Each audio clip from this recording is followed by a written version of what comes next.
जय हिंद दोस्तों, आप लोगों का एक बार फिर से सोनू प्रजापति 11 चैनल में स्वागत है। आज 17 फरवरी है और 17 फरवरी के करंट अफेयर्स के अति महत्वपूर्ण प्रश्न को आज हम लोग देखेंगे, जो कि परीक्षा के दृष्टिकोण से काफ़ी महत्वपूर्ण है। दोस्तों, वीडियोज के अंत तक बने रहिएगा। सभी प्रश्न परीक्षा के दृष्टिकोण से काफ़ी महत्वपूर्ण है। प्रश्न आपको यह कहीं ना कहीं परीक्षा में जरूर देखने को मिलेगा। तो चलिए आज का पहला प्रश्न को हम लोग देखते हैं। और आज का पहला प्रश्न है, हाल ही में भारत ने संयुक्त राष्ट्र विश्व खाद्य कार्यक्रम के साथ कितने मीट्रिक टन गेहूं के वितरण हेतु एक समझौते पर हस्ताक्षर किए हैं, जिसे मानवीय सहायता के हिस्से के रूप में अफगानिस्तान भेजा जाएगा। तो आपको बता दें फ्रेंड, भारत जो है संयुक्त राष्ट्र विश्व खाद्य कार्यक्रम के साथ 50,000 मीट्रिक टन गेहूं के वितरण हेतु एक समझौते पर हस्ताक्षर किया है। इस गेहूं को मानवीय सहायता के हिस्से के रूप में अफगानिस्तान भेजा जाएगा। चलिए अब आज का दूसरा प्रश्न को हम लोग देखते हैं। और आज का दूसरा प्रश्न है, रूस और किस देश के बीच बढ़ते तनाव को देखते हुए भारतीय दूतावास ने भारतीय नागरिकों के लिए एडवाइजरी जारी किया है। तो रूस और यूक्रेन के बीच बढ़ते तनाव को देखते हुए भारतीय दूतावास भारतीय नागरिकों के लिए एक एडवाइजरी जारी किए हैं। चलिए अब आज का तीसरा प्रश्न को हम लोग देखते हैं।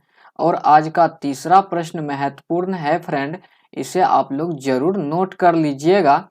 तीसरा प्रश्न है, हाल ही में किस देश की प्रशासन ने लंबे समय से प्रतीक्षित अपनी इंडो पैसिफिक रणनीति की घोषणा की है?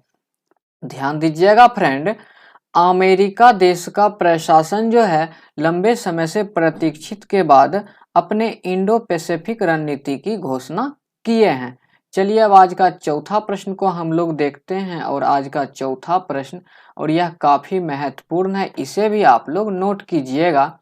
प्रश्न है, हाल ही में क्वाड समूह भारत, अमेरिका, ऑस्ट्रेलिया और किस देश के विदेश मंत्री की चौथी बैठक ऑस्ट्रेलिया के मेलबर्न में आयोजित की गई है?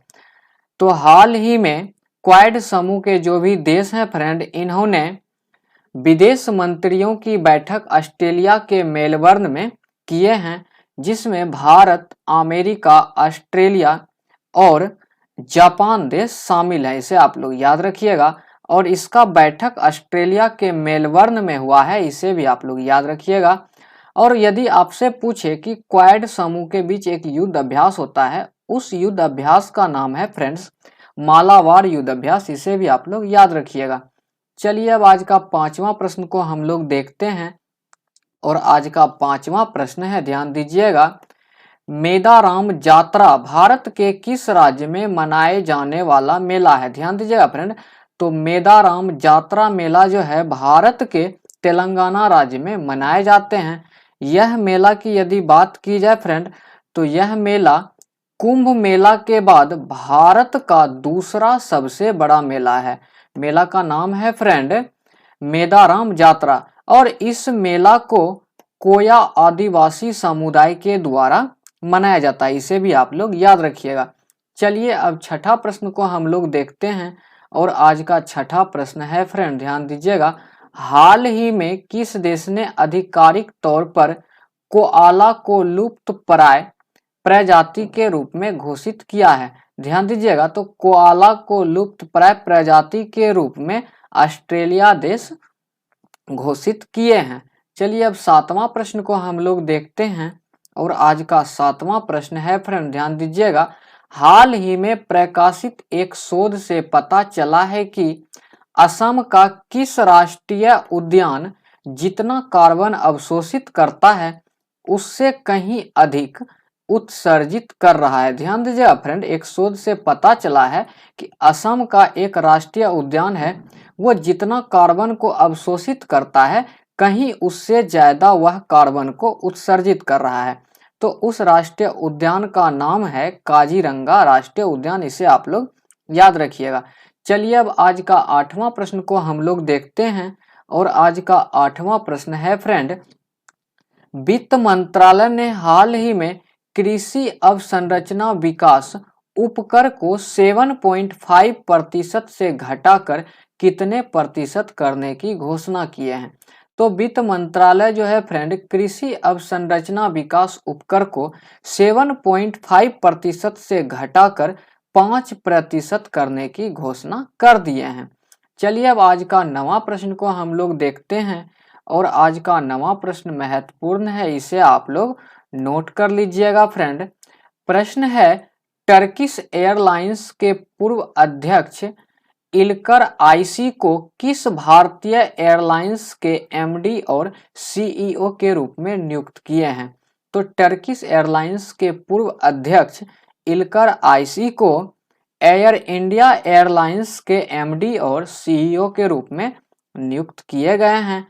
और यदि आपसे पूछा जाएगा कि टाटा सन्स समूह के अध्यक्ष कौन बने हैं, तो टाटा सन्स समूह के अध्यक्ष एन चंद्रशेखरन बने हैं, इसे भी आप लोग याद रखिएगा।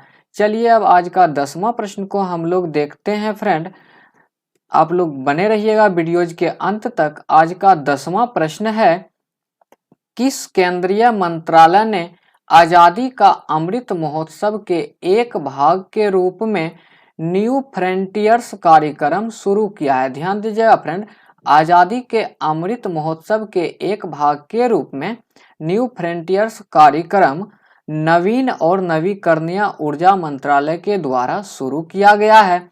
इसके मंत्री वर्तमान में श्री आर.के. सिंह हैं। और यदि आपसे पूछा जाएगा कि अल्पसंख्यक कार्य मंत्रालय के मंत्री कौन हैं, तो अल्पसंख्यक कार्य मंत्रालय के मंत्री मुख्तार अब्बास नकवी हैं।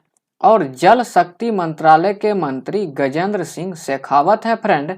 और पर्यावरण मंत्री वर्तमान में श्री भूपेंद्र यादव हैं, इसे आप लोग जरूर याद रखिएगा। तो यह आज का आखिरी प्रश्न था। यदि आपको हमारा वीडियोज पसंद आया हो तो प्लीज़ आप हमारे वीडियोज को लाइक कीजिएगा। और यदि अभी तक आप हमारे चैनल्स पर नए हैं तो प्लीज़ आप हमारे चैनल्स को सब्सक्राइब कीजिए, बेल आइकन्स की घंटी को जरूर बजाइए, ताकि जैसे ही हम कोई नया वीडियोज अपलोड करें तो वह सबसे पहले आप तक पहुँचे। Thank you.